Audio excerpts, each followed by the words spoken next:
Welcome back to The Flush. I'm Julianna Hallman along with Dr. Chris Shaver. And today we've got a very special guest, Dr. Landon Brown. Oh, yeah. Nice to be here. I appreciate it. He is so happy he's here. Of course. This is your first little interview. I'm really proud. I'm trying. We're prepping you for news interviews, for media. Yeah, getting media trained. I know, yes. Media training right here. And this isn't live, though, so. Okay, wait. How's life? How's it going? Going well. How about you? If it's going well, it's going well now. It was not going well, as y'all know, on Monday. What happened? I love how you leaned into the mic after I gave you mic training. He is insane. I had an illness, and I don't know. That's why we've got questions at the end that I put in there that we're going to figure out what I had, because I do not know if I was food poisoning or if I had a little 24-hour stomach bug or what happened. But, I blew chunks all day, mostly liquid. But, I could not keep anything down. And then, I'm glad you're using good medical terminology. You love that about me. What am I Blow supposed to say? chunks. I mean, it So what you does. like to. It is descriptive, but yeah, we try to be medical. Okay, so what's Here. the word do you want me to use? Vomited? Vomiting, nausea, and vomiting. I had nausea N/V. Or and emesis vomiting even. all day Monday. And then, anyways. Hurl. I hurled. I puked. I barfed. Blew chunks. I'm sorry. I have to call it that. Vomiting. I think we covered all of the terms for I it. feel like there's probably some more. I probably should look them up. But, yeah, no, I was sick. Thank you for your medical advice. Not thanking you because you just said, feel better in the group text. That's Yeah. sweet. Yeah. Well, Words of I affirmation. texted asking, y'all were like, I texted Preet because he knew I was sick. And he was in a meeting, so he was like, text Shaver. And I just pulled up the text because y'all were like on my first page. So I was like, either of you, if I have to have an emergency medicine called in, I was going to make one of y'all do it. Or ask if one of y'all, whichever one was available. But Dr. Shaver immediately answered, so thankful, told me to go and tell him the Zofran is a miracle drug. I don't understand Zofran and what it does, but would love to get into that because it saved my life. And then Tuesday, you gave me the idea that I need to go get an IV. Got a little Zofran, got an IV. Our nurses in our infusion, the best. Awesome. They That's are good. fantastic and made me feel like a lot better because I had to go do work stuff that day. So I was able to do that. But so thankful for our infusion nurses because they truly, love them. I went bright and early before any patients got there, and they're just the best. But gave me some Zofran liquid. What is that called? Good thing they didn't give Injectable? you Remicade or Entyvio And I by thank accident. God. What if? No, they would never. But they saved me that day. What would happen if you They gave would. somebody an I would IBD drug? feel really bad. Yeah. What happened? Like, what would happen? Probably nothing. Oh, okay, great. But would you'd get have it in your Crohn's. system for 2 months. Oh. So So then my colon disintegrate or something? Oh, no. you would just be immune suppressed a little bit. I already am immune suppressed too, probably, I think. Okay. Oh, that'd Great. be terrible. Great. I love that. I've been sickly lately. Anyways, yeah. So thanks so much, Landon, Dr. Brown, for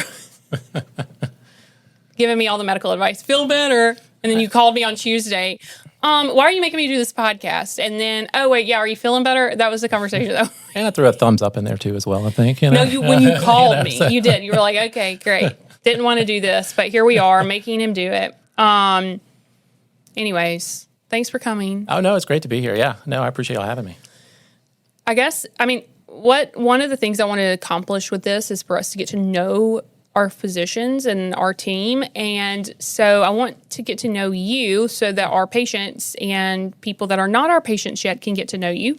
So tell us about you. Like, tell us where you're from. Tell us how you grew up. Like, what day you were born. All of that. Start from the beginning. Yeah. Well, we'll start simple. I grew up in Coleman, Alabama, so not too far from here.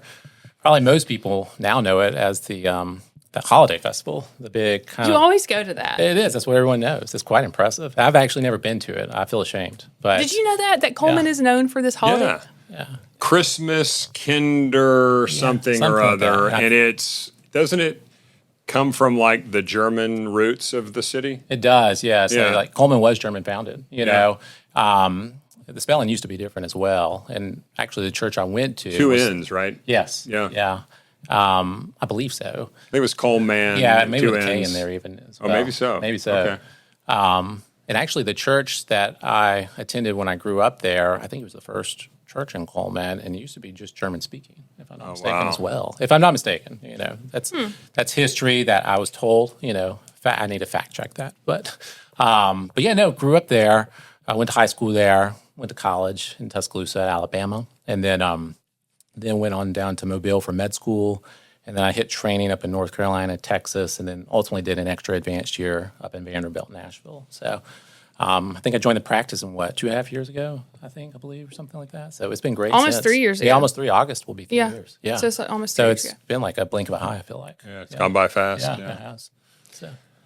And so I want to underscore that you're an advanced endoscopist. So you Yes. do bread and butter gastroenterology, but you also have this sort of, super specialty in advanced endoscopy. So tell a little bit about that and kind of how you got interested in that. Yeah, I got interested probably early on in my GI career in that as you have a lot of nice satisfaction with the procedures. You know, in essence, we use like special techniques and tools and endoscopies to access the bile duct, assess the bile duct. If someone has like a stone, we can retrieve it. Also, too, you know, we deal with, unfortunately, like pancreatic cancers, you know, management, biopsy, and then obviously putting stents in regards to that. But, you know, you do alleviate a lot of symptoms the patients may have due to blockage of the bile ducts, and you get that instant relief. And you can have the patient get a lot of reprieve of their symptoms, you know, with any intervention. Yep. That's really been like the main nidus for me kind of proceeding with that. That's great. Yeah. He always makes me say when I tell everybody when we're talking or when I'm like taking him around, I'm like, oh yeah, he does advanced stuff because it And I sets him do regular apart. stuff too. But yeah, that he always is like, I do regular stuff. Send me your colonoscopies.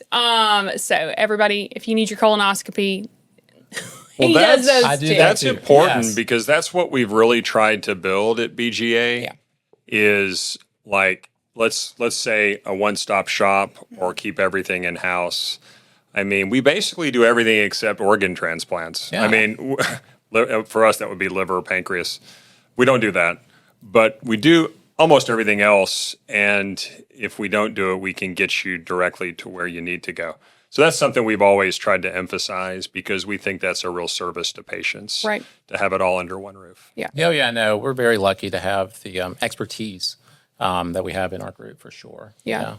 Yeah, y'all are very, y'all are able to do a lot and help patients in a lot of different ways. So it makes y'all easy to market for me. So being able to, you know, for you can do a liver biopsy, a colonoscopy, an EGD, an EUS. All the in one above. session? Yes. No. Yeah. All in one. Please don't do it. Split some. Now, it's kind of like express oil change. You just drive up and we'll True. just do all the things. Oh, yeah, no, that's true. And it's nice because each of our other partners have their own little niche, I feel like, as well. We have esophageal expert, you know, Yeah. Dr. Vita, other things like that. So it's quite impressive. Yeah. Our GERD expert. All y'all are GERD Who can we experts. make our IBS expert? Oh. We need one of those. Well, you know, you do semi-volunteer, you know. Did not volunteer. Okay, cool. Well, tell us about your life outside of work. My life. Oh, well. I mean, you already told us about Coleman and, you know, that. But Yeah, no, it's been, I currently live in Homewood, you know, so outside my bubble, like I mentioned, you know. Married, my beautiful wife, Audrey, and I have one daughter, you know, she will be 2 in August. So I started a little later, crazy. but that's been keeping me busy, yes. So it's nice to, when we're finished with work, it's nice to be home for a and little 2 bit. dogs And 2 dogs, yeah, I actually have my socks on, supported them today. that have the pictures of them. Yeah.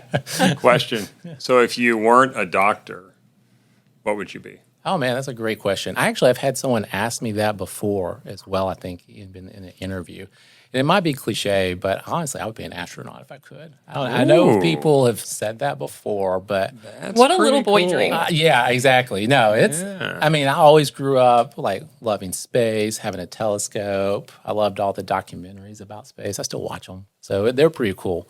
I used to love Through the Wormhole with Morgan Freeman. Have you ever seen that? That is, I don't know that one. Yeah, it's good. Obviously, you have Morgan Freeman narrating, so that's great. And then too, it's just they talk about all like the weird physics and like time travel, all that kind of theoretical stuff with space. It's quite interesting. So yeah, but yeah, an astronaut. I would be an astronaut. So my Okay, wife but, would like- kill me though. So But on another, like, on an actual realistic job. realistic. Okay. Maybe. Well, is it I'm just satisfied with that. yeah. okay? That's. I mean, I have an option too That's if you it. really want to. But yeah, What's your that's other it. option? I'd love to. I mean, I don't know. I like looking at houses and stuff. So maybe a realtor. I'll be A honest. realtor? Yeah, we look at pretty. Yeah. I'll be honest. I love looking You at could have people's been houses. like, Yeah. yeah, okay. Yeah, I mean, I love touring people's homes. Homewood yeah. did one, and it was great looking at people's houses. It was wonderful. I was like, You're oh wow, just look at all this. nosy. Yeah, I am probably. Been a realtor, doctor. You could still be. You could be on still the be in side. real estate. My dad's a realtor, actually. So yeah. You could still be doing real estate things, like if you own. That doctor I met today, he like is like, yeah, I do commercial real estate stuff on the side, and I'm like, okay, I don't know how you do that. I mean, y'all do crazy different things on the sides, but anyways, okay, well, cool. What other questions do we have for him? I was about to say, yeah, I didn't realize I getting these. These are nice. Duh, did you not read? I know you didn't. I said Landon to tell us about what his life. Why he Well, I chose know we GI. talked about real estate a lot. We also talked Yeah, we do. about coffee a lot. Oh, I love And we coffee. both Yes. really enjoy coffee. We both just came in drinking coffee. I had a flat white. You had what did you have? A latte. A latte. And I think both of us would think it would be really cool to have a coffee shop Yes, that's true. That's true. and We've talked and about it be many kind times. of own and run it and also get our coffee there. Discounted, free. It would be nice. So where's it going to be? We've talked Somewhere with a drive-through Yes. because I've learned that a huge chunk of the business is your drive-through volume. So you got to have that convenience. And y'all have got me who has fast food experience that do. can help you. Well, the marketing, it'd be great. Yeah. I would- Duh. yes. We could maybe bring in Jack's fried pies, and just Or we can make our own those. fried pies. That's true. That's true. Or we can make our own pastries. I mean, don't you still have a Jack's hookup? I think you probably do. Yeah. That's true. Yeah. You know, all the hookups with Or the get like foods. Levi jeans with a. Levi. Say that's not who I worked for. Who'd you work for then? Wrangler. Wrangler. Lee. Sorry. Close. Anyways, yeah, I can't wait for y'all to open your coffee shop. What are you going to name it?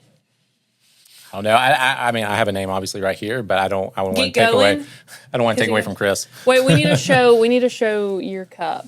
He Yeah. made his own cup. And my wife and I helped it out. We chat GPT'd it, but yes. I'm surprised you didn't come to me for that. No, my wife was pretty handy. It was pretty good. It was nice. I know. I have my own special cups. It's great. Oh, so what are y'all going to call it? It needs to be something else. Gastro pub. I like that. I like that. Maybe overdone. That's good. Well, It's you a know, little still- overdone. Like you could come up with so Overdone. many other things that are fun and funny think that because is like fun coffee and makes funny. people poop. Because it's a pub and we're gastroenterologists. Is it a pub though if it's coffee? pub-like? Or gastro brew or something like that. You already know you have a million names in your chat GPT. Half of them with my name in it, but Well, I can't wait for us to open the coffee shop, the gastro pub. So, we'll get you a discount. Don't worry. okay, great. Okay, well, I guess we'll hop into hot on the pot. Nothing says hot on the pot like a story involving Gas X. Gas X capsules recalled over potential chemical contamination due to leaky machine. The ingestion of contaminated soft gels could lead to adverse events such as nausea, vomiting, abdominal pain, and diarrhea. Obviously, what was in there? Coolant from an air conditioner, I guess, or from a machine.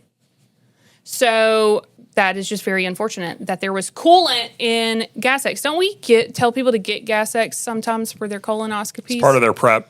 Oh, Right. Lord. Right. It's I call it bubble bust, but we like to use it in GI to break apart bubbles that can obscure our visibility in the gut. And so we actually do have it on our prep instructions, and it really kind of helps break up those bubbles. And then sometimes we'll use it during the procedure to improve our views. And so, yeah, this story definitely got our attention. It says the FDA recently announced a recall of certain lots of Gas-X extra strength soft gels after a machine leak during packaging may have contaminated some capsules with diluted coolant. No illnesses have been reported, but it raises questions about how medications are manufactured and monitored. It's going to definitely give you gas. It's going to make you nauseous. It's going to make you sick. But I thought that was so crazy.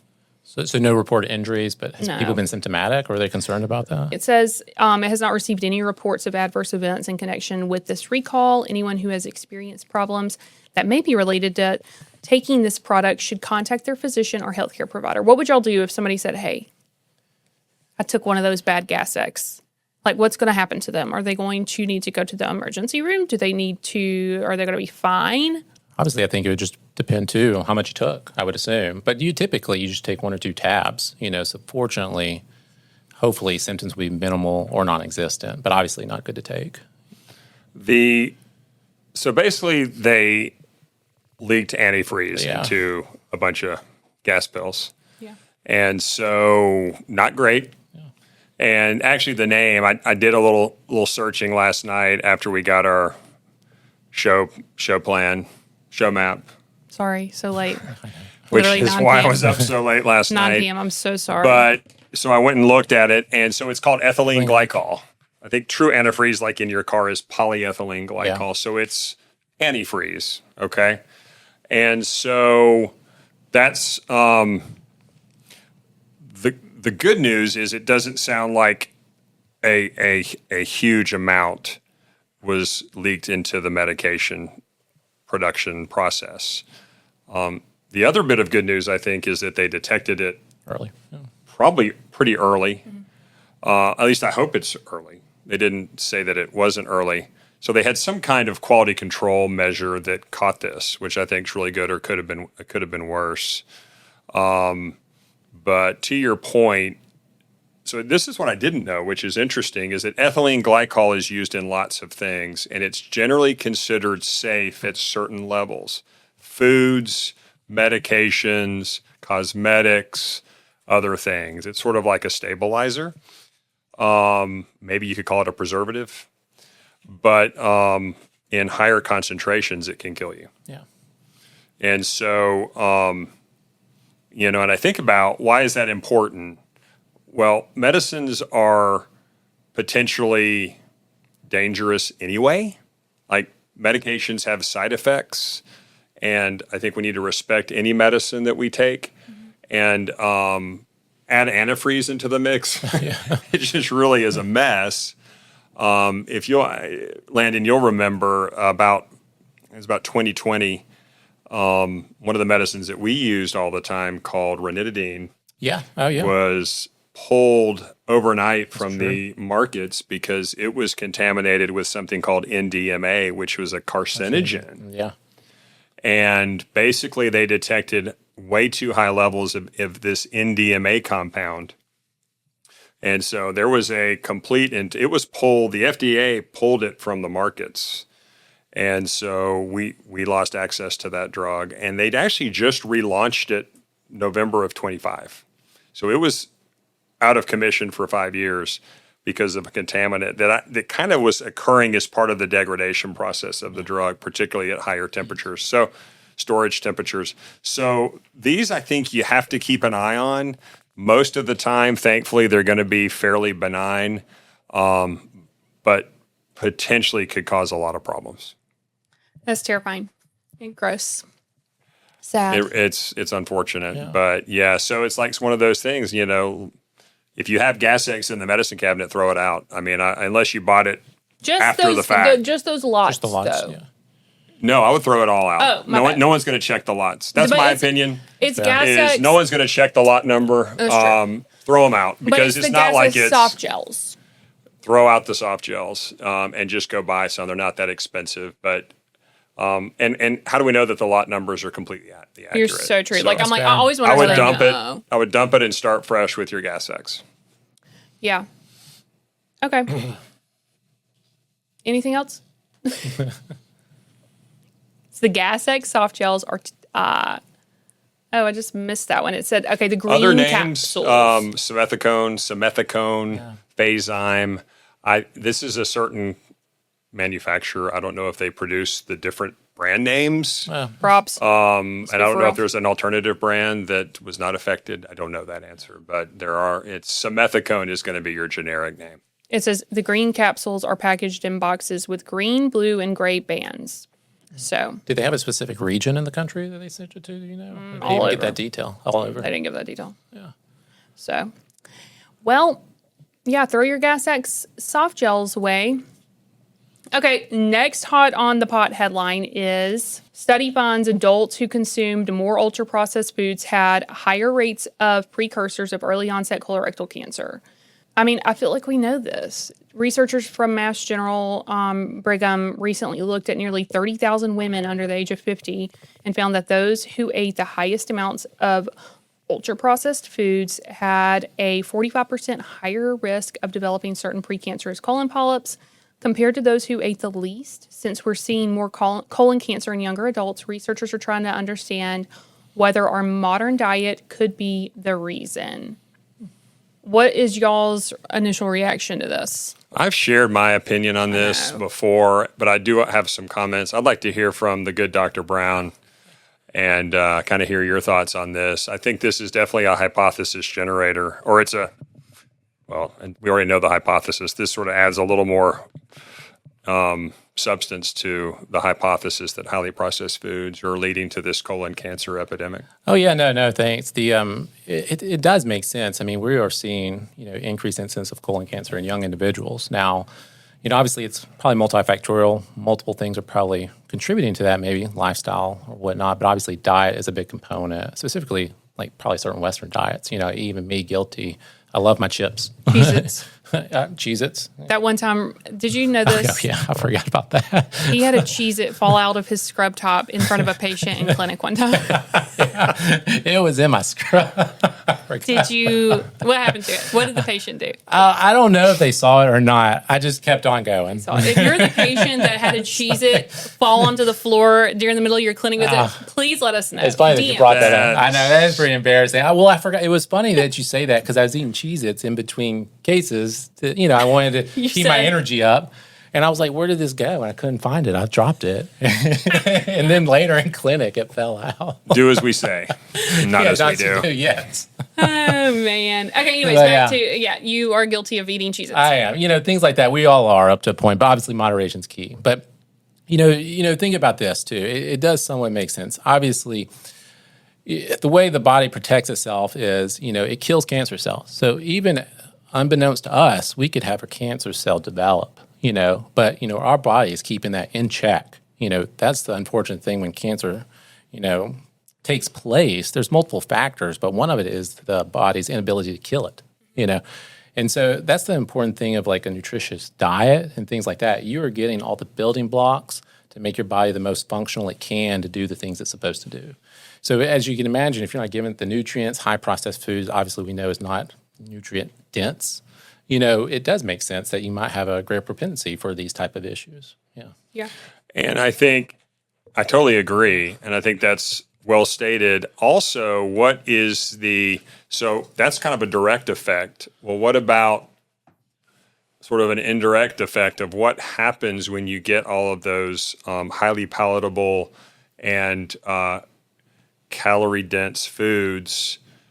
People tend to get heavier. Yeah, that's true. Yeah. And so we've learned that fat is not necessarily benign, and particularly visceral fat. We call it central adiposity, that visceral fat that guys kind of tuck away in that deep in the gut. You can tuck away that fat in your organs like your liver and your pancreas and your even skeletal muscles. And type 2 diabetes will only expedite that because you are storing fat. High insulin levels will be a fat storage hormone. So indirectly, metabolically active fat cells may produce bad humors that are going to potentially be oncogenic or cancer promoting. And so that's another thing I thought. There's, I think, some direct effects, maybe epigenetic or more direct toxic effects. but also the downstream effects of obesity from these highly palatable, calorie-dense foodstuffs. Yeah. Okay, interesting. That being said, we might be totally wrong because it's really hard to interpret nutritional study data because people don't really remember what they ate yesterday, let alone in the past couple of years. And also, it's hard to make people eat what you want them to eat to study what they're eating. So nutritional studies are fraught with potential errors. But I think that we know that the ultra-processed foods cause cancer. We don't know that.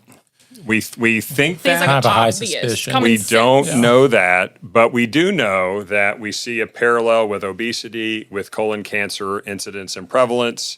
So I'm being a little devil's advocate here. Yeah. I hear you, but we don't have like randomized controlled data, Yeah.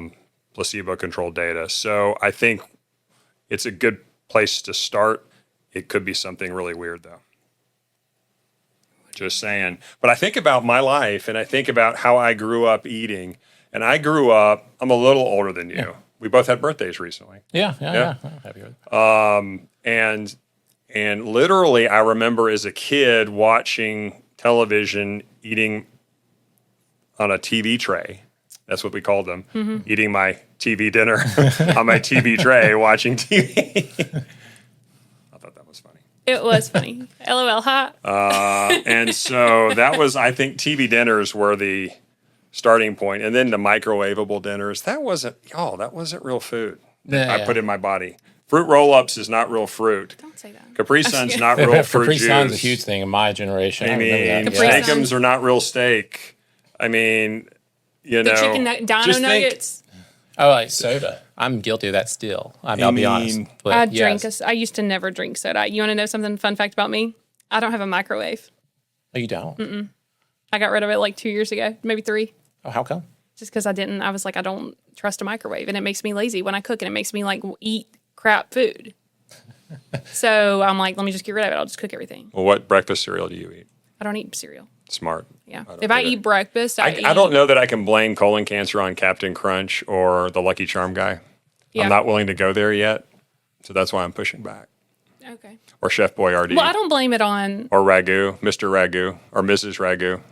you know. Well, okay. Whose phone just went off? Not mine. I know what you're talking about. Yeah. I think it was back there.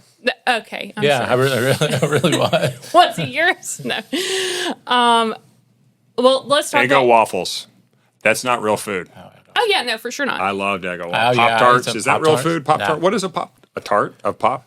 That's nothing not but real sugar. food. Don't eat Pop-Tarts. Well, it's got sugars in it, and I feel bad now that you just said it was your birthdays, and I brought y'all both sugary processed foods for your birthdays. I gave them away, don't worry. I've really enjoyed the Edgar's strawberry cake. That one. Good. That's a good one. You didn't get that. I know, I did delicious. not. Obviously, donuts. Dr. Shaver got a dessert and a gift. I think I just got a dessert, just saying. Yeah, well, Obviously, we know who the Kidding, favorite kidding, is. not kidding. Yeah. the gift is my friendship. But you did. I had to give him a gift, but this was like, Oh, you going to show the gift? Have y'all showed that already? Oh. yours was was different nice. though. A personalized or this one is a little messed up, but a cup tumbler. Where's yours? With our have it. logo on it. I have it. Not drinking out of it. So I literally got this out of the dishwasher so I could bring it here. I'm going to write. You better draw it. I'm going to make it right. Plus, please, the flush. Draw the people. Thank you. Oh, yeah. Thank you. Perfect. That's great. That's good. There you go. Flush. Nice. Thank you. Okay, great. That looks so good. That's it. Thanks. Thank you. Mhm. Okay, wait. Let's go back to processed foods because we already named a lot, like chips. I mean, fast food, obviously, and like Sodas. I could get down into the canola oil, go down that hole. But frozen meals, chicken nuggets. But there are some foods that are processed that I don't think, that are marked as healthy that people don't really realize. And one of those things, and it kind of hit me recently, and I feel kind of stupid for it just hitting me, is like chomps sticks. If y'all know what they are, it's I like think a I've heard jerky, but I don't eat beef or pork, but they have a turkey one. And I was like, oh, I'll get this. So when I was doing Whole30, I used to eat the chopsticks. And then like I have some recently that I got and I was like, oh, these are great. No, they're super ultra processed, even though it's like a healthier option in Well, it's parentheses. healthier because it's, quote, low carb, if Yeah, you consider protein. that healthier. But and it doesn't have preservatives or like that Well, it one's has a a cleaner. lot of salt, Yes. which is its preservative and some seasoning. But you're right. It's just basically cured some kind of meat, bison, beef, whatever. It's kind of the same concept with the tinned fish, which we can Yes. talk about later, is it's just basically cured, animal meat of some sort. And so I would not consider that necessarily a healthy. Personally, I don't. I think it's just got massive amounts of sodium. Okay, well, the And chopsticks. is it better than a Twinkie? Maybe, probably. But it goes down to that fundamental argument: is are all calories created equal, or does it really matter what micronutrients give you the calories? It's kind of hard to say, but products like that, I kind of think that's kind of how they ate back in the old times. They would just kill their animals and then they would dry their meat and cure it so they could, and that's how explorers and, would go to the Arctic. They would eat basically jerky to keep protein on their bodies. So I think it's probably got some historical basis, and if you like it, it's probably pretty safe, but it is very processed. Yeah, that's fair. So I think processed, there's sort of tiers or grades or there's sort of processing that we can kind of get by that's not bad on our health, and there's some processing. The other one that it hit could be me a the other problem. day is like, obviously deli meat, and I feel like there's really bad deli meats, and then there's decent, okay deli meats. But like I always would buy like turkey, but like the nice turkey that has no preservatives, no, like it's Whole30 approved, so that means it's clean, like no bad anything in it, like no sugar, whatever. Is that processed? I mean, like that's processed. A deli, like a turkey, deli meat turkey, right? Even if it's clean, even if it says like, no preservatives, it's like this is like paleo approved or Whole30 compliant or yada yada approved. Well, if you notice, if you buy uncured meat or if you buy preservative-free meat, it goes bad really quickly. Fast, yeah. And so you've got to buy it and eat it within a couple of days or it gets moldy. So I think there's got to be some kind of, other than salt, maybe some other kind of preservative to keep it looking fresh. And Rosemary extract. okay. Is on there. Is that Yeah. I mean, on my cleaner ones, like I don't buy like gross, like I don't buy like Hormel, no offense, but like deli meat. Like I buy like, I just don't know how it's processed is the thing, I know, too. I don't either. I'll be I don't honest. understand. I don't know how food's made. What? But those kind of hit me the other day. I was like, oh my gosh, this is processed. So, anyways. I still miss bologna to this day. Do you not eat bologna anymore? Do you know? I recommend that you don't. Oh, no, I don't. I haven't. Like, you know I who just- eats bologna? Yeah, I used to eat bologna fried sandwiches. When I was We a kid. all I did. loved That's that. a Coleman thing, Yeah, I think, sir. love that. I used to. Maybe a German Coleman Maybe, thing. maybe. No, that's just a Golden County thing. Yeah, that's, yeah. I'm just kidding. No, Walker it County. was good. All of Alabama. Listen, I know about some bologna from having worked for Jack's because they had that bologna biscuit. People went buck wild. I made a T-shirt for it. Oh, T-shirt. Yeah, 2018, not teen. It's when we did that. Anyways, yeah. You know who eats bologna? Who? Take a wild guess. Physician. Like one of ours? I don't want to guess wrong. I should know this. Y'all definitely know it. You definitely know it. Stuart Herndon. I mean, he probably does, but no, that's not who I'm referring to. Sorry, Stuart. Sorry. Is it that obvious? You went straight for the gosh, poor Stuart. We all know what Aw, he bless eats from his him. prior TikToks. I know. We all know what he loves. Taco Bell. I can't wait to have him on. All right. Who? Mike Phillips. I was going to guess, but I don't know why. He eats a bologna sandwich or a peanut butter and jelly. Beamer and jelly. I was waiting on you to solid. guess, and then you got impatient. Gosh. I know I like that guy for a reason. He's a picky eater, supposedly. Next hot on the pot, I guess. We're moving on. American Cancer Society updates colorectal cancer screening guideline. Major changes emphasize blood-based and at-home stool testing. We have already talked about blood-based and at-home stool testing in one of our previous podcasts on colon cancer. But now the American Cancer Society is updating it, saying that the screening guidelines are and officially adding blood-based screening test as an option for some patients. The guidelines still recommend screening beginning at age 45 for average risk individual or adults, but now includes blood test for people who decline or do not complete a stool test or colonoscopy. Colonoscopy remains the preferred test because it can both detect and remove precancerous polyps. So go for it. What is your reaction? I'll let you go. I did it on the first one first. Okay, sounds good. So go back and look at the flesh episode when we talked about colon cancer screening. I think it was episode 1 or 2. Yeah. And we really talked about the gold standard colonoscopy and the inferiority of other screening modalities.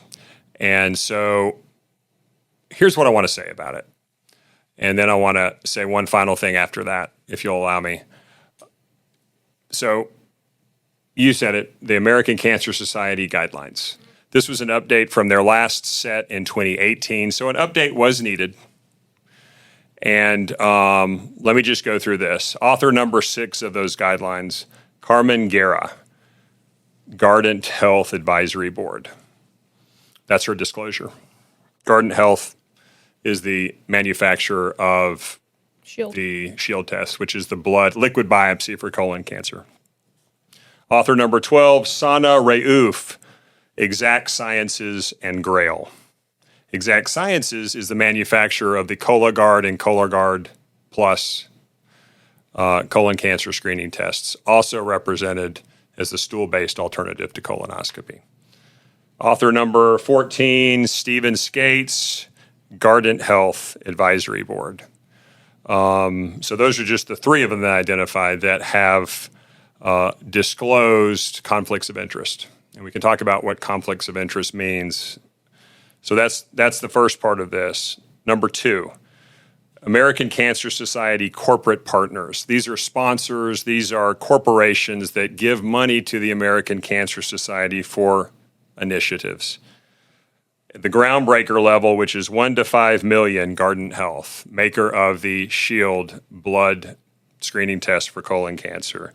Pioneer level, 500,000 to 1 million level, Exact Sciences, the manufacturer of Cologuard. And also CancerGuard, which is a blood-based test for colon cancer and about 50 other colon cancers. Number 3, the American Cancer Society has a subsidiary, they have another part of their company or their society that's called a philanthropic, donor-funded, charitable impact fund. I don't totally know what that means, but this is a fund. I assume it's a fund that people can invest in so that it grows in money and also will meet colon cancer or any cancer prevention initiatives. They've invested in Freenome. Freenome is a San Francisco-based company that is doing research and involved in the blood-based colon screening market. Freenome is a corporation applying a multinomics platform to develop blood tests for early cancer detection. So clearly, I've made a case that the American Cancer Society and their guidelines are interested in testing blood to detect colon cancer early. I think this is a really cool technology. I think it's a potentially lucrative technology. I think that I want our listeners and watchers to understand that this is also a direct conflict of interest because guidelines are big deals. They are. You know, you come through training in medical school and in residency, and like guidelines you really kind of know and respect and really try to adhere to very well. And if it's in your specialty, yes, and then primary cares are going to look at that and they're going to want to follow it.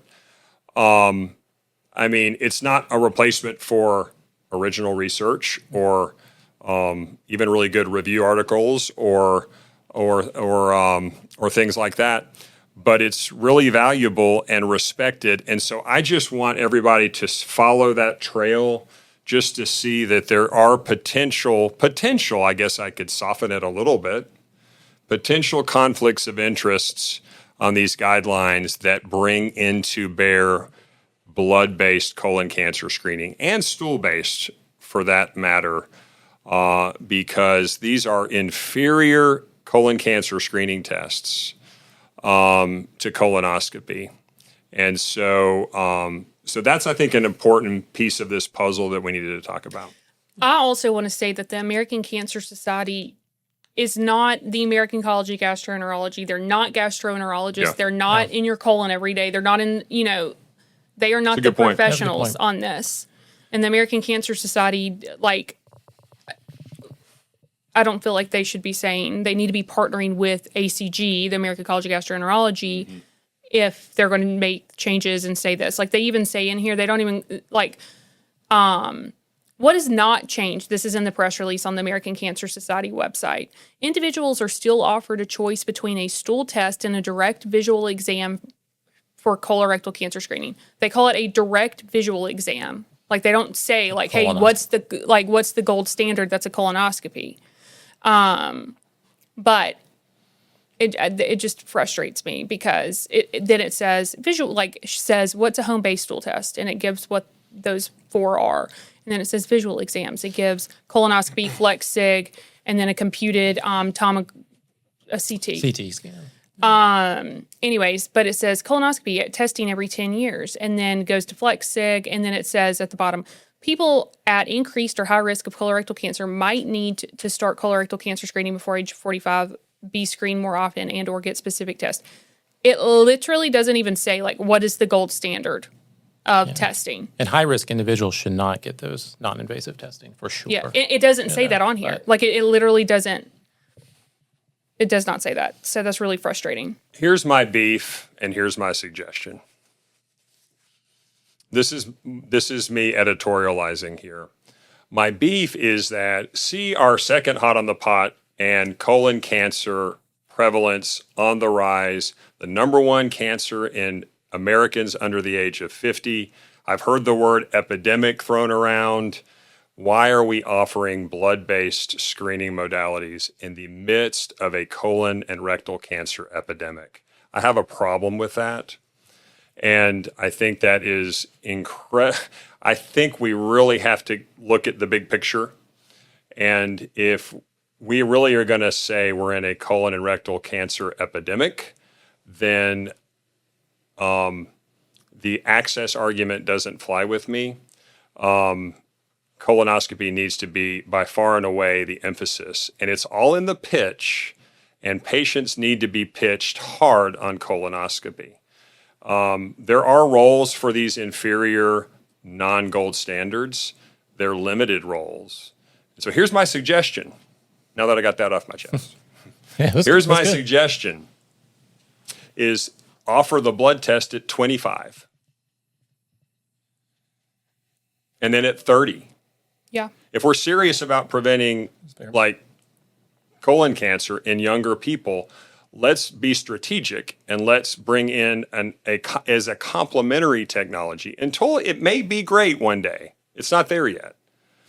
But let's have a lead time into colonoscopy, because I think we think colonoscopy guidelines will change and we'll be doing it earlier. Yeah. Let's test that with blood tests. That's a good idea. And let's see what happens. And that should be the hypothesis generating question, is let's study this not as head-to-head against colonoscopy. That's not the right way to study this right now. It's as a lead-in into colonoscopy. Younger age. Start them at 5. Children get colon cancer. Yeah. Let's find out when that incidence, let's start when it really kicks in. That's, to me, how I see these roles, is complementary to gold standard, which, let's be honest, access is there. You got to pitch it the right way. If we're going to change any kind of standards for or guidelines for colon cancer, what needs to be changed is the age needs to be lowered for colonoscopy. screening age, in my humble opinion, based on what I know. But you're right. If they want to offer these blood tests and the Cologuard test, do it at a younger age, because that could help us figure out why all these younger people are getting it, and we could treat it a lot sooner than us diagnosing a 36-year-old. Our arms might fall off if we have to do it any younger than 45. But it's a good point. Access might start to become an issue the younger we go, and that's an expanded discussion. I think that's a great point. I know. But so I am not opposed to this technology. I think it is an avenue we need to study. And I've said that on other podcasts. People are going to find this and use it, and we're going to have to be able to answer their questions and address their positive tests for this cancer and 50 other cancers. But so I think it's going to raise a lot of questions. But to simplify this by just saying, let's put them next to colonoscopy as a tertiary alternative to screening is missing the mark big time. Yeah, I would agree. I mean, I think it's out there now, as we all know, and we're discussing now. But I don't know, how many times have you seen, and this is like very anecdotal for me. I don't have a research paper for this, just what we see from day in, day out, because we scope together a lot. Mm-hmm. How many times have you seen someone, no test is perfect, but have a negative Cologuard for a few times, then have a positive Cologuard, they have obviously a reflex colonoscopy, and you have this huge polyp, and if you would have done the colonoscopy earlier, as we would favor, ideally, that polyp would be small, easy to take out. Now you're dealing with this huge polyp that's, you're increasing anesthesia time to try to take it out. You might have to bring them back for another procedure or send them off to another facility. People aren't used to taking those big polyps out to remove it, increased risk of perforation to remove it. So there's a lot of downstream effects on heavy dependence on these that we see anecdotally as well. And sometimes people even have to have surgery to remove polyps, So that's another kind of just point to think about. Leaning too heavily on these tests necessarily is not great as well. So. And we were talking today about how everybody has polyps. Yes. I mean, I'm just telling you, we're seeing more, bigger, flatter. I mean, I like to bring history into these discussions. When I was learning about colon cancer, I was taught that 80% of the time it developed in the sigmoid colon. That's the left lower colon. That's where you went. That's where the ridiculous recommendation that's on these guidelines that you can do every 5-year flex. Yeah, which no. That's born of old, incomplete data. And then it evolved. And then when I was a fellow, actually after my fellowship, early practice, we started seeing these flat, hard to see sessile serrated adenomas right side of the colon. And then now we've evolved even further to where now we're seeing a lot of big left-sided polyps and rectal lesions. Mm-hmm. And so my point is this disease has evolved just in my 25-year career in GI to where, what did you say? A structural examination is how you visual. Get it. Visual and structural. Mm-hmm. A visual examination enables us to really understand that. Remember, we talked about healthcare is about individual care, not populations. You might can concoct population data that looks nice for Shield, but for an individual patient, we want to understand your polyp pattern and what you have as early as we can, because we're spending more time, we're taking more higher risk procedures to get people polyp free, and we don't know where we are in the life cycle of this. Is this going to get worse? Are we going to see denser and denser polyp cases or not? So again, I'm not trying to create like hysteria here. It's not like that. But trends have changed, and we got to stay on top of it. Yeah. I will say, too, at the end of this press release, it says there are 2 American Cancer Society researchers that contributed to this report. And both of them are only have their master's in public health. So it's not like they're physicians. One has a PhD, but again, not a physician. So that just is frustrating. And then they didn't put anything about ACG. If you're going to follow anybody's guidelines, you need to follow your gastroenterologist. You need to follow the people that are dealing with this cancer and diagnosing it and preventing it every single day, and that is a gastroenterologist. So, I mean, that I kind of piggyback off the expertise. I think, you need an expert doing your colonoscopy as well. Agreed. In all honesty. I mean, Dr. Shaver kind of pinpointed, you have these subtle flat polyps sometimes. It's not easy to see everything, you know, and so that's where expertise, comes in. There's been times where I've seen polyps. I'm like, I'm very fortunate I saw that because it was so subtle. You could barely see it. Yeah. So That's a great point. Yeah. Well, okay, moving on from that hot on the pot headline to our last hot on the pot headline. That was scalding hot, by the way. I know. We always get really passionate about colon cancer and all the Yeah. It things. saves lives. It does, I Yes, know, colon I cancer know. saves lives. Colonoscopy saves lives. You just say colon cancer saves Well, lives. yeah, colonoscopy saves lives. Prevention of colon cancer. Yes, it does. Okay, next headline is marathon runners may have higher risk of colon cancer, study suggests. So, a recent study found that marathon and ultramarathon runners had higher rates of precancerous colon polyps than researchers expected. Since exercise is normally associated with a lower risk of colon cancer, the findings have raised a lot of questions. Researchers stress that this does not mean running causes colon cancer, and more research is needing. So I kind of feel like this headline is a little backwards because we always hear that, it's about your lifestyle and you need to exercise, you need to eat healthy. Exercise lowers cancer risk. So what's actually happening here? Want to try Timmy's down? Hello? What do you think? We were kind of chatting about it beforehand, a little bit. Obviously, keep running. I do not want to deter people from exercising, running. Those are just, obviously, a marathon's a great goal to achieve. I've ran one. I think it's a great life goal for someone to aspire to. And this is just a hypothesis. I'm not sure, long term of that study. Just thinking outside the box a little bit, maybe you see a little increased risk of colon polyps just due to when you run, or especially those long distances or strenuous distances. In essence, the body is going to shunt blood away from your GI tract because obviously you're not using it then. You're shunting it to the muscles, your leg muscles to kind of help, do your activity. So as you shunt blood away, you can kind of get these lack of blood flow or little local injuries in the colon called ischemic injuries. And then maybe, I'm just kind of postulating, is that causing it a little bit, this kind of prolonged ischemic injury causing chronic inflammation and, changes in the colon. But again, that's just, I'm just kind of guessing or spitballing at that point. But. Don't some runners take like Imodium if they're doing a long marathon so that they don't have to go to the restroom?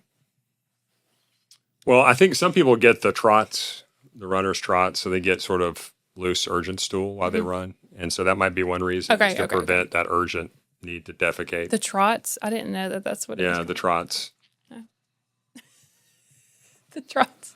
That's Can what we it's use called. medical terminology, please? I mean, I knew my way around some runners' world back in the day. You're a runner? I was. I'm not built like I'm 6'9". I mean, what 6'9" person runs? So no, Not you.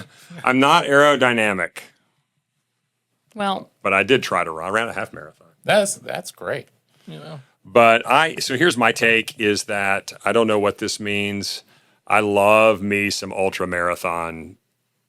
I'm a fan. I'm a fan of that fitness segment because these guys and girls are wired differently. I like to integrate popular sort of books and movies into these discussions. So let me just give you a couple.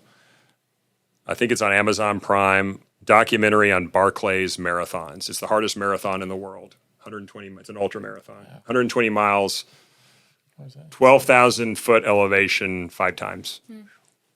And in off-road conditions. So it's a really cool documentary.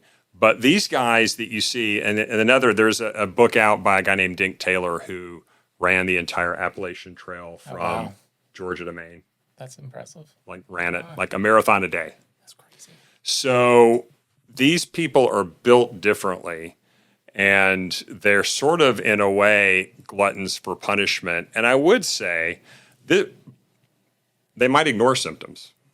But although the study did focus on advanced polyps, which would have been probably asymptomatic. So I don't know if that would help us figure this out. This study was 100 runners. Yeah, which is So it's underpowered. Yeah. It was also regionally in the DC, Northern Virginia area. So limited sort of sample size, which may or may not be important. So I think this might be open to additional investigation. But I think about one of the best predictors of longevity in humans is, any guesses? What one test might be the best predictor of longevity? And this is not like something I discovered, or I heard this on a podcast. But what do you think? What's one test? If I could do one test on Julianna to see how, would she live to 100?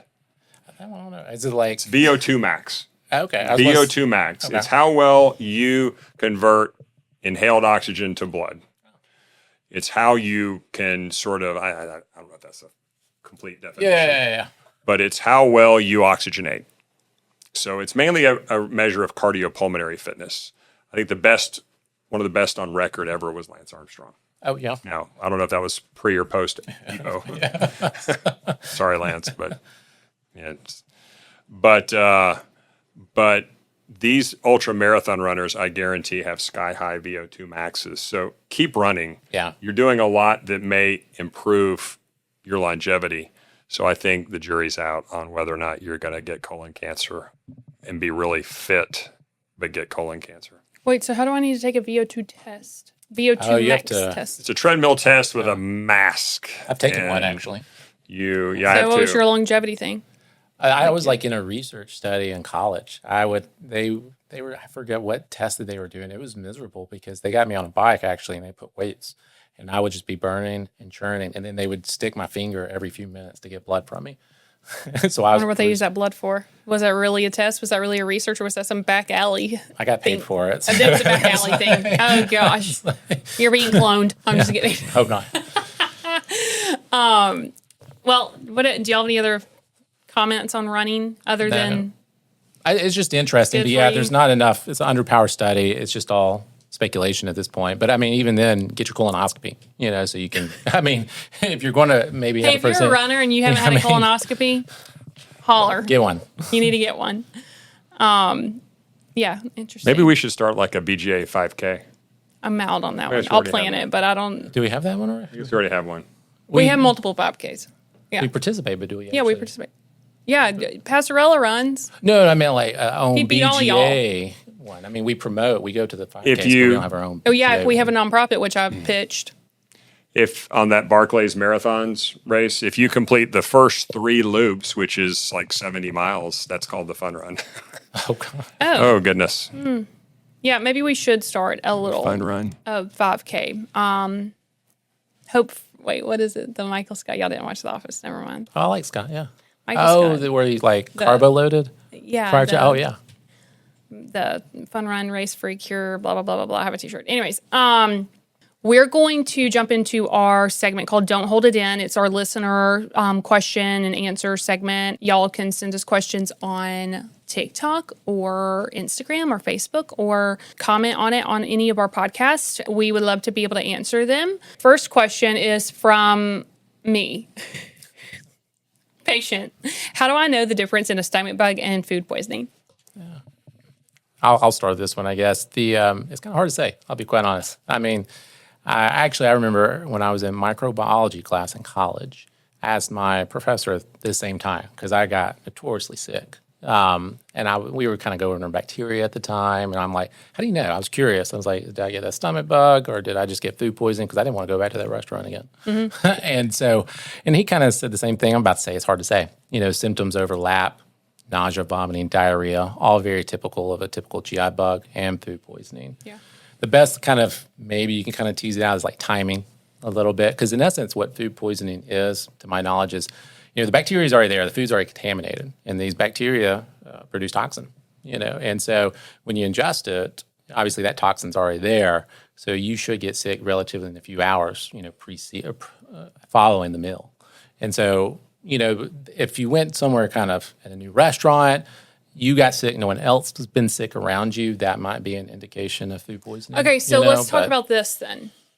With knowing that, all weekend I was around children Well, yeah. Okay, because my best friend's son's birthday, they had a big party. I was there, obviously. And then Sunday night, Shelby and I, my best friend, we went to eat sushi at our normal sushi restaurant. We ate the same thing, though, because we always share sushi, and then we both got our little salad, and then, we had all the same stuff. She did not get sick. And then her daughter was there with us, too, her 3.5-year-old, and she didn't, get sick either, and she wasn't sick. So I'm like, did I just get... I thought it was food poisoning. But I feel like whenever I've been food poisoned, I've woken up in the middle of the night and it has been, it's happened pretty quickly. This one was just the next morning. I woke up super sick, and then vomited. Not blow chunks, puked, barfed. And I'm just playing devil's advocate, though, too. You don't know, did someone wash their hands adequately before they touched your dish versus someone else's? Things like that. You can postulate all day long, just throwing that into the factor. I know. I'm like, did I have a little 20? Is a 24-hour stomach bug a real thing? Yeah. Okay. Sure. Usually it's a viral gastroenteritis, we call it. I think that it doesn't really necessarily, it's interesting. And when I see patients with those symptoms, or when they text me at night after hours and I'm not on call, I'm so sorry. I thought her. Yeah. No, y'all are always on That's call not for totally Julianna. silent right there. Y'all are always on call for me. like you said, the symptoms are basically the same. Now, I will say, some foodborne illnesses can be quite serious at times and can lead to other complicating situations like EHEC, enterohemorrhagic E. coli, the jack-in-the-box bacteria that can cause acute kidney failure. And other things like salmonella, which can cause sort of salmonella sepsis, particularly in immunocompromised or elderly. So sometimes it's important, but those are the patients that don't do well and just aren't getting better or start to get worse. And we kind of followed the case study here, and you perked up, within 24 hours with some supportive care. So usually it doesn't really matter. I think the important thing, and kind of you get to be a sleuth and kind of take that dietary history and kind of find what kid or what restaurant. I've got literally an Apple iNote with all the restaurants I'll never go to because I know the people who've gotten sick there. So anywho, Do you follow the health scores? I'm like, if you're a B plus above, I'm good. I mean, I'm not going to get too. I get weird about things. I mean, just haven't been in food service, but also they do knock off things for weird reasons. Yeah. Well, I was so sick. So I saw a guy picking his nose at Chipotle one time in the back. That's good. I was like, that's no good. You hope he doesn't Yum. make your burrito.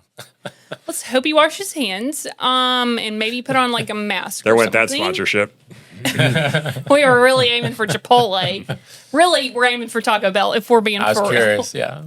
Wonder who would bring that one. Dr. Taco Bell. Anyways, so I didn't want to bug y'all anymore with my happenings when this was going on. What foods should a person eat after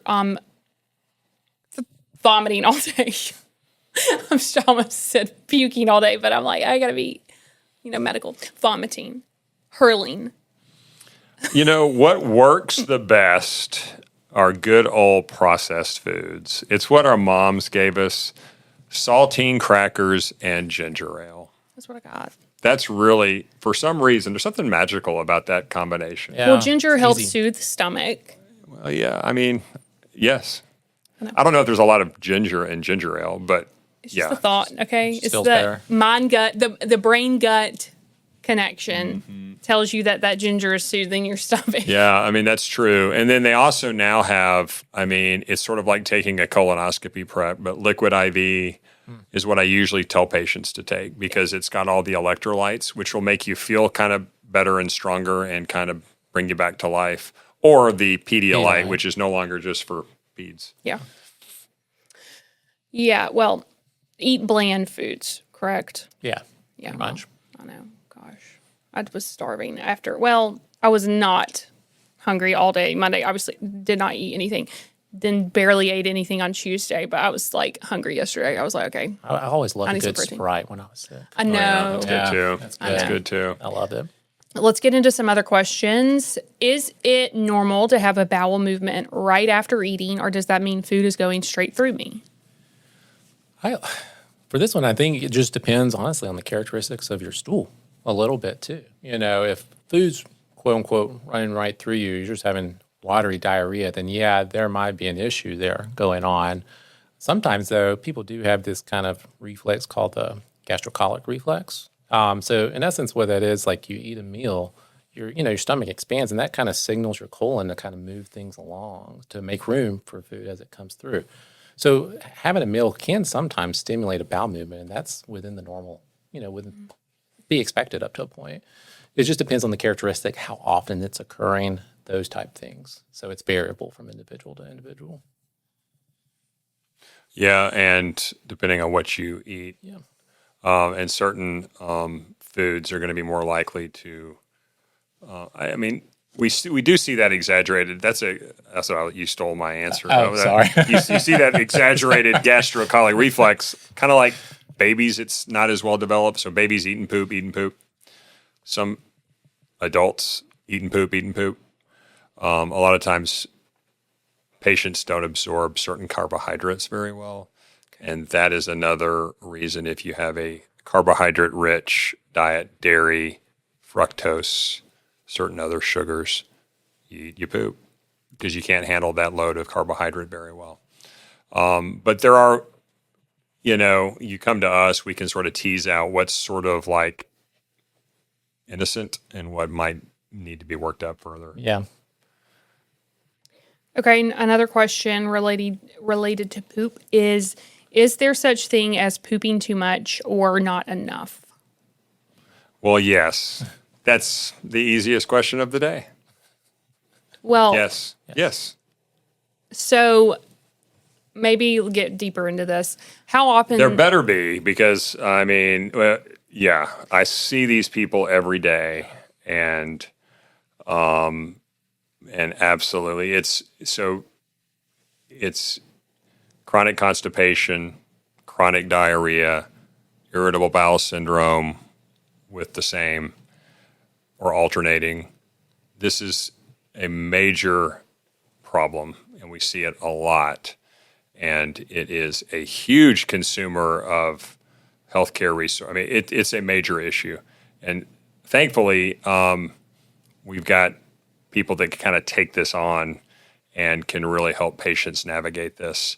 And sometimes it requires, I talk about kind of the fundamentals of nutrition, exercise, sleep, mental, spiritual health. You got to make sure you're overall healthy and your diet's controlled and you're taking care of yourself. And then if we're fundamentally pretty solid, we might have to talk about doing tests and or just treatments to get these symptoms controlled. But yeah, we say kind of the sort of crude answer is 3 times a day to 3 times a week is kind of the normal range. That's such a big. It's a big range, and so that's sort of based on experience, and that's sort of the normal range. But if someone's uncomfortable with that and doesn't feel good, then it's certainly not normal for them. Yeah. 3 times a day to 3 times a week. That's nuts. Yeah. Someone's normal is not someone else's normal, So We all have our rhythm. Yeah. You've said. Our cycle. Yeah. It's Our true. migratory motor complex. Okay, well, before we wrap up the show today, what's one thing, and I guess we'll ask our guests this question. Please. I think I know it's going to be kind of hard. What's one thing you wish every patient knew about their digestive health? Oh, knew about their digestive health. Oh, that is such a loaded question. I'll be honest. I guess going back to kind of what you all have alluded to prior episodes and kind of what we discussed today, the most important thing about your digestive health, I feel like, is don't ignore symptoms. You're normal. It's not everyone else is normal. But if you see symptoms, whether it be diarrhea, constipation, blood in your stool, abdominal pain, anything like that that's out of the ordinary, I would highly encourage you to seek medical care, see a specialist, so we can kind of tease that out. Should we worry? Should we not worry? What studies do we need to be done? What workup needs to be done, if any? So I think that's the most important thing is don't ignore symptoms, you, and then don't, seek help when needed. Yeah. That's good advice. What would you say, Dr. Schraber? Same thing? Yeah, I find this to be a really hard question because it's all important to us. But what's one thing I really, to me, it's fundamentals, and I kind of get into seasons of my career where I emphasize certain things over other things. I'm kind of in a season of my life as I kind of am middle-aged. I'm the oldest physician. I'm the most senior physician. It's fine. You can say oldest. Oldest. Grandpa. So yeah, I'm the gray beard of the group, and so I don't know. Landon's got some. I grays. got some of mine now too. We're getting there. So. Oh, little Yeah, boy, you've got a bit. ways to go. My wife calls me Wharton's fisherman. It's apparently. Do you know who the Wharton's fisherman man is? Any of the guy like the yellow kind of outfit? The slicker. Yeah, I know. I think it's like baking powder or something, or maybe fish. Yeah, fish sticks. Tinned fish. Frozen fish sticks. So I am about looking at health.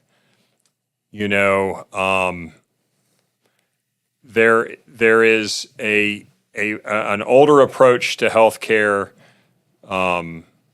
There is the ancient approach, which obviously wasn't great. People didn't live very long. Then there was an approach of dealing with sickness when it arose. And now I think when we live in a world where we're trying to detect cancers years in advance in the blood, we're in a whole nother era of medicine. And so I think, I've been focusing, and I've partly been influenced by sort of the functional medicine space, the legitimate functional medicine space. There's a bit of quackery. Like we always say, quackery is alive and well, medical quackery. But the mindset of intervening early, prevention, and health in all of the spheres of your life to positively influence your gut is massively underemphasized in our specialty, in my opinion. I think we're still in the medicine 2.0 of reacting to symptoms instead of talking about how much sleep are you getting every night. That takes a little extra time. Do you have time for yourself? Are you always doing something for other people? Anything really bothering you? I think you look at the holistic picture. I think that can really, some people, that's all they need to do is sort of work on one of those spheres of their life, and then their GI symptoms will fall into line. Now, what I love about GI is we see all of the things. We see some yucky illnesses that we get to take care of. We see some functional illnesses. We see some things that no matter how healthy of a lifestyle you engage in, you still may have a lot of problems. And so some part of the art of our specialty is trying to discern what that patient is dealing with so that we can properly treat them.